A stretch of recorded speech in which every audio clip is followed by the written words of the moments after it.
It's 8:30 a.m. and like every morning, Ibrahim arrives at school. The 14-year-old still attends middle school. He's 2 years behind his peers. He isn't an ordinary student. In 2019, he and his family had to flee their village in the Sahel after it was attacked by armed men. It's a day he'll never forget.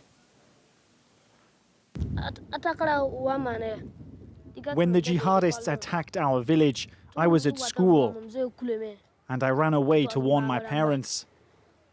I've been here for 2 years, but was only able to enroll in school again this year.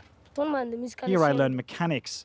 They give me advice, cheer me up, and we do lots of activities like dancing.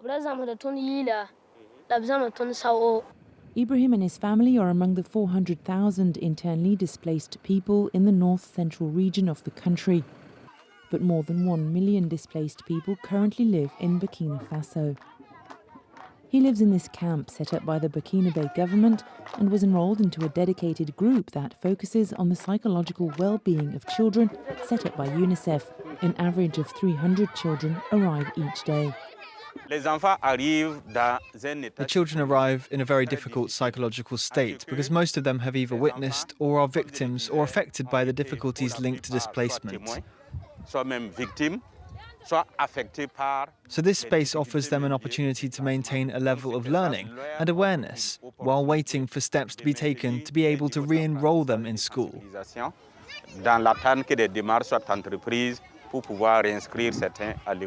Teachers have also been targeted by jihadist groups or been victim of intimidation tactics. Others have been threatened or even killed.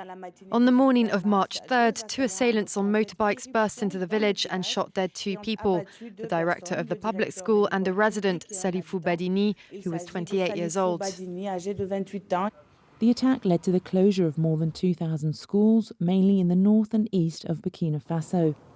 Even today, some teachers in the Sahel region are victims of insecurity, like Samira. Armed men came to her school one morning. There were 6 of them, 5 in combat gear and 1 in civilian clothes. He slapped my colleague, and that's when he told me to look the other way. And then my colleague was raped by one of them.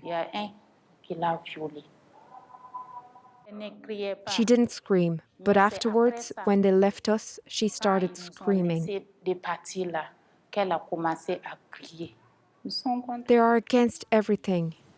Everything. Since the attack, Samira suffers from post-traumatic stress disorder. Nowadays, if I hear the sound of a big motorbike, I'm not myself anymore. I've gone 2 weeks and 2 days without being able to close my eyes. Psychological after effects that are hard to overcome. The Teachers' Union is calling for psychological support to be made available for traumatised teachers.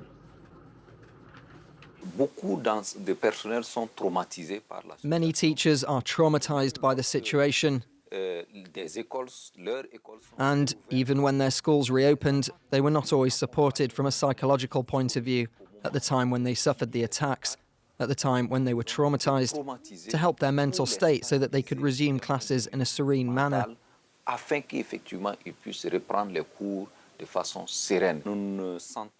We don't feel or perceive any measures that reassure us that tomorrow will be better.